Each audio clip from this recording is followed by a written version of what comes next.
Like former Prince Andrew, Donald Trump attended various parties with Jeffrey Epstein.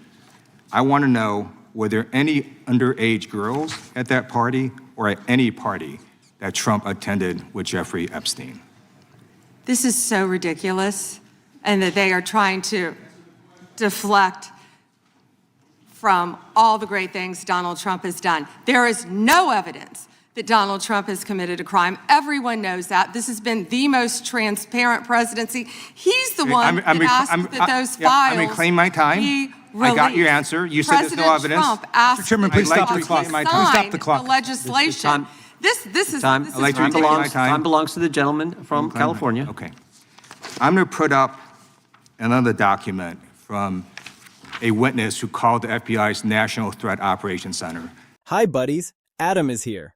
So what is happening right now? The moment every Trump loyalist thought would never come just arrived with the force of a freight train. Pam Bondi, the Attorney General of the United States, has been formally subpoenaed by a bipartisan vote in the House of Representatives.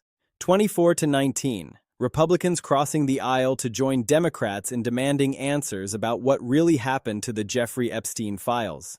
It has been a significant week in the chase for truth and justice in the case of Jeffrey Epstein.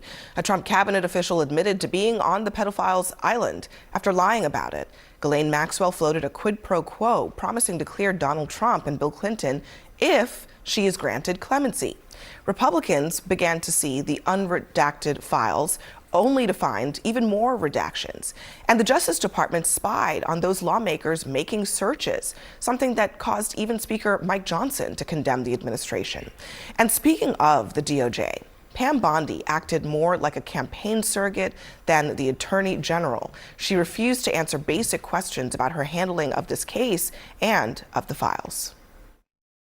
Indicted. Excuse me, I'm going to answer the question. Answer my question. No, I'm going to answer the question the way I want to answer the question. No, Your you're going to answer the theatrics are question the way I ridiculous. asked. Think about what that vote actually means. In a Congress where bipartisanship has become almost extinct, where members of the same party can barely agree on what day it is, enough Republicans broke ranks to compel their own president's attorney general to produce documents under threat of legal consequence.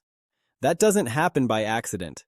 That happens when the evidence of a cover-up becomes too overwhelming to ignore. I believe you just lied under oath. There is ample evidence in the Epstein files. Don't you ever accuse me of a crime. I believe you. I told you about that, Attorney General, before you started. You don't tell me. Yeah, oh, I anything, did tell you because we saw what you did in the Senate. Lawyer, not even a lawyer.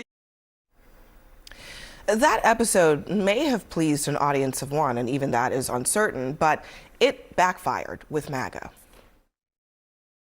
Pam Bondi is a horrible speaker. She made an absolute ass of herself. This is one of the most embarrassing things I've ever witnessed from a lawmaker. I personally lost all faith in our justice system. It is a system of injustice. I ain't cutting Trump any slack. Now that we know that they've covered up the co-conspirator documents, I would say is shocking to the conscience that Trump called it a hoax. Shocking. You watch, it's going to bring the country down. It's your fault, not mine. And what did Bondi's Justice Department actually do with those files? The exact opposite of everything Trump promised. For years, Trump told his most devoted supporters that releasing the Epstein files would be the ultimate vindication. The proof that he alone would take on the powerful predators the establishment had protected for decades. The names would come out. The truth would be exposed. We've been watching a congressional hearing erupt into shouting matches. Attorney General Pam Bondi has been defiant and explosive as she fields questions from members of the House Judiciary Committee, and it's happening on multiple fronts and multiple controversies, including the Justice Department's release of the Jeffrey Epstein files. First, just watch this exchange with Democratic Congresswoman Pramila Jayapal.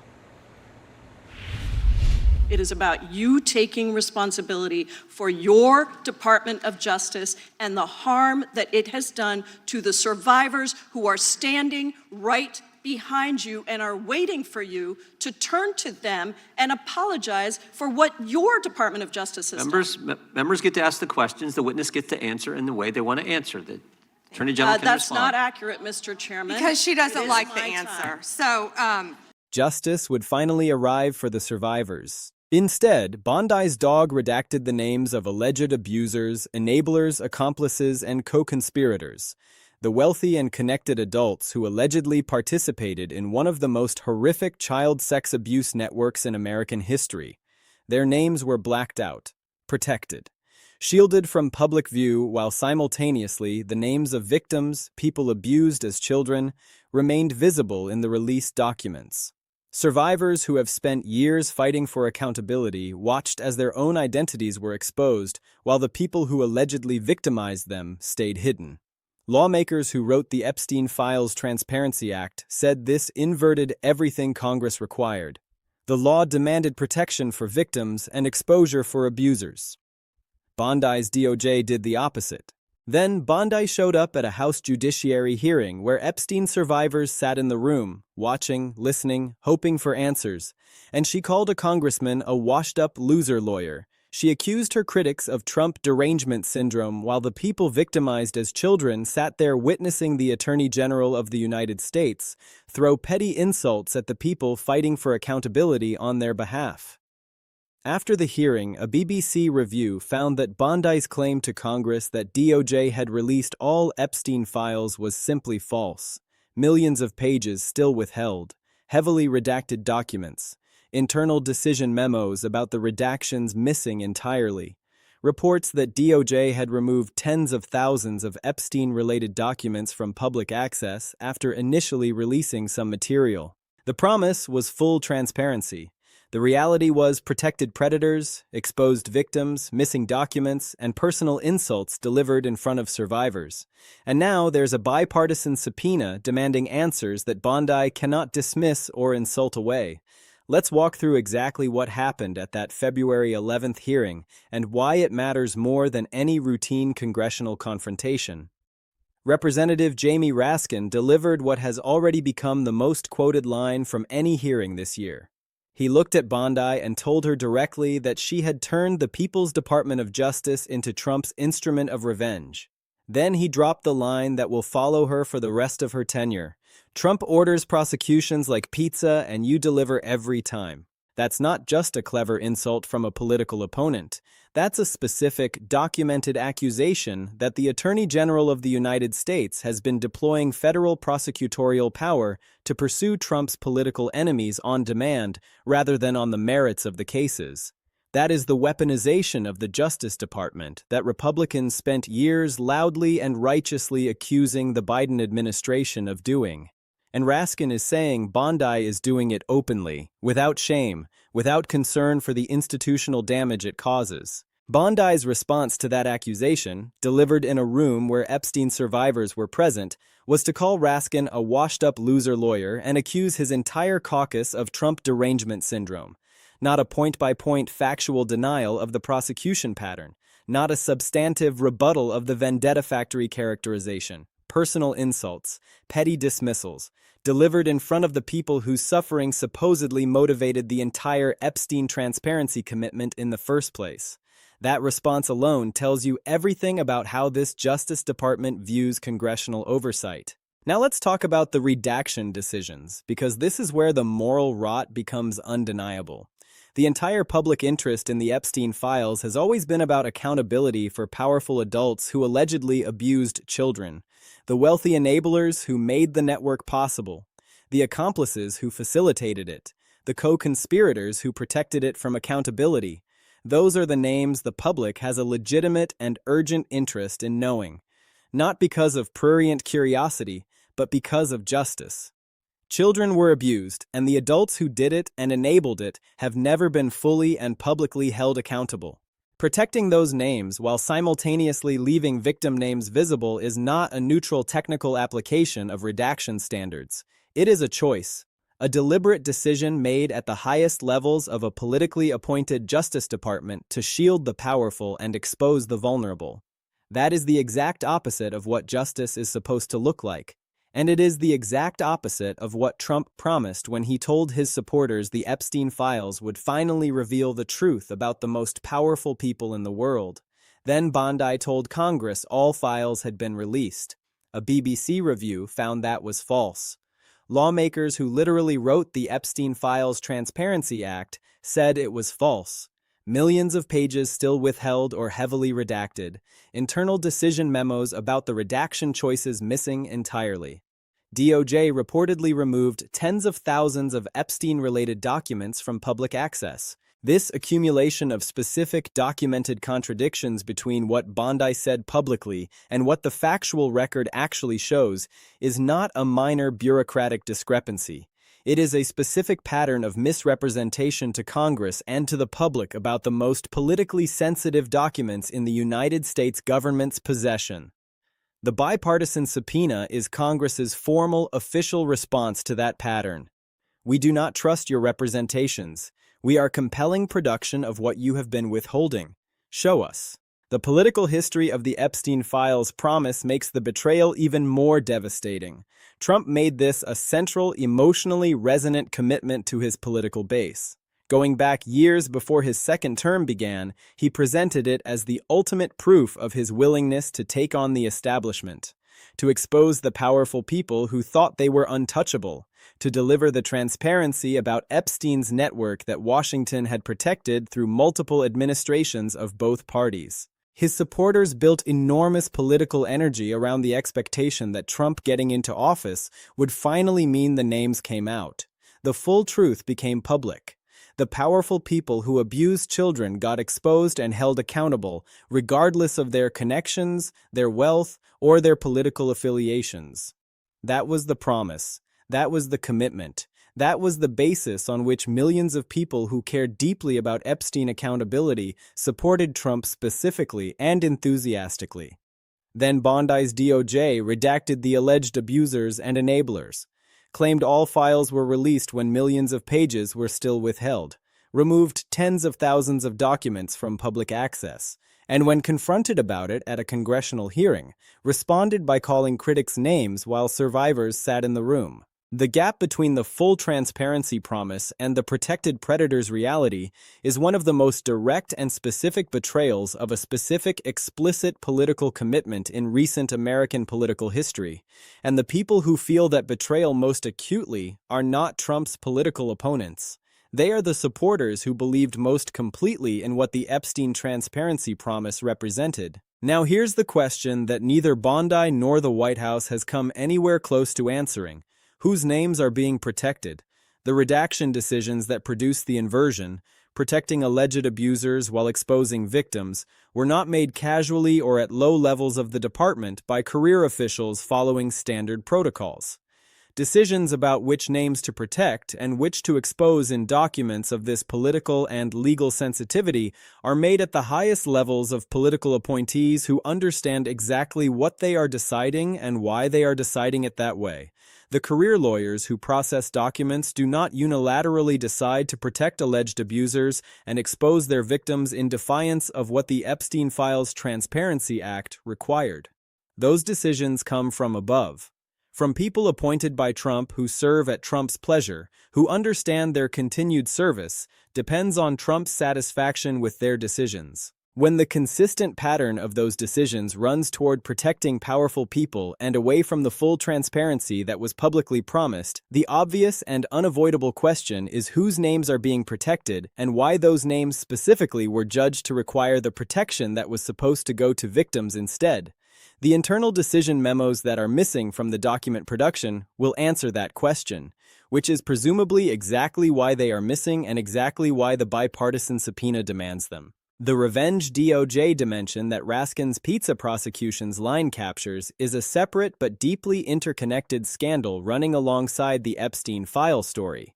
The accusation is not just that Bondi is protecting powerful people in the Epstein documents in ways that benefit Trump politically. It is that the entire institutional orientation of the Justice Department under her leadership has been redirected from its constitutional function of impartial law enforcement toward a political function of pursuing Trump's enemies and shielding Trump's allies across every area of DOJ activity.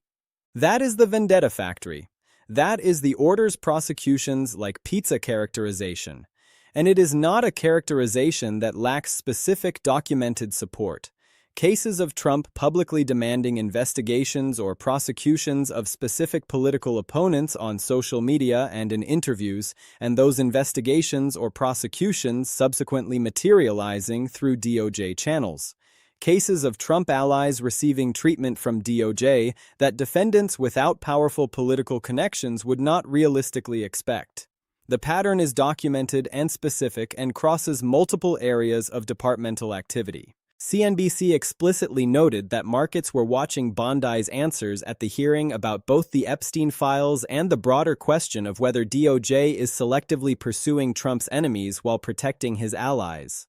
When institutional investors and financial markets are monitoring the impartiality of the Justice Department, in real time, the institutional damage being done extends far beyond partisan political controversy into the foundations of investor confidence and legal predictability that the entire commercial and financial system depends on. Now consider the survivors in the room.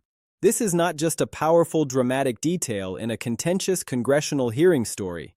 It is the moral center of everything that makes this scandal qualitatively different from standard political accountability controversies.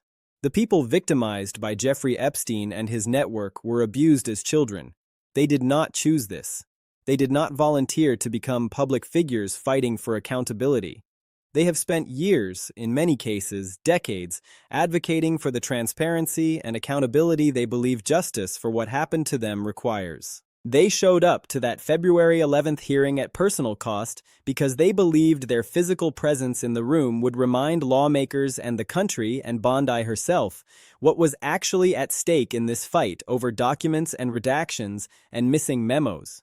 They wanted to make it impossible to treat the Epstein files as an abstract political or legal dispute, rather than the record of real harm done to real children by real adults who have still not been fully and publicly held to account.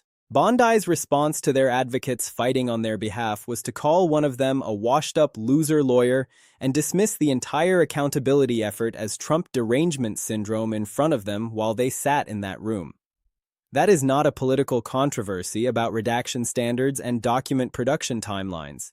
That is the Attorney General of the United States demonstrating in the most direct and public way possible how much she and the administration she serves actually care about the survivors whose suffering the Epstein Transparency Promise was supposed to address. The bipartisan 24-19 subpoena vote deserves sustained attention as a politically significant development precisely because bipartisan anything in the current Congress is genuinely rare.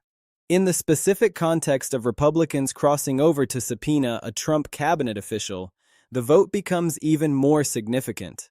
Every Republican who voted for that subpoena is making a calculated political judgment that the Bondi-Epstein situation is serious enough to risk the political cost of breaking with their caucus and their president.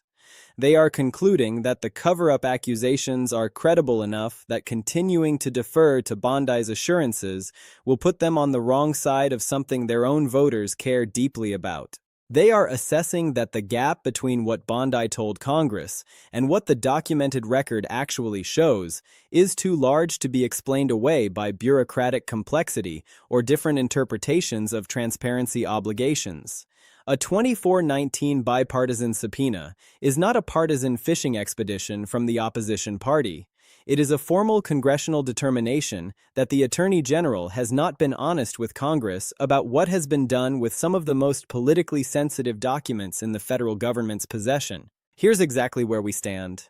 Bondi's DOJ redacted alleged abusers and enablers in the Epstein files while leaving many victim names visible.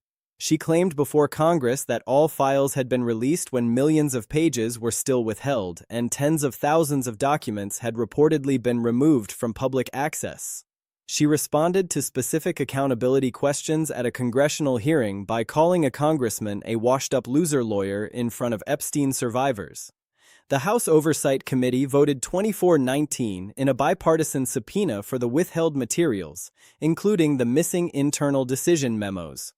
Republicans joined Democrats because they concluded Bondi's representations cannot be trusted. Raskin accused her of turning DOJ into a vendetta factory where Trump orders prosecutions like pizza and she delivers every time. The full transparency promise Trump made to his most loyal and enthusiastic supporters has been replaced by protected predators, exposed victims, missing documents, contemptuous dismissals, and a bipartisan subpoena demanding answers Bondi has so far declined to provide voluntarily. The question of whose names are being protected and why is not going away. The subpoena exists to compel an answer, and whatever those answers reveal when the compelled production eventually happens is going to matter enormously for this administration's already profoundly strained credibility on accountability, transparency, and the rule of law.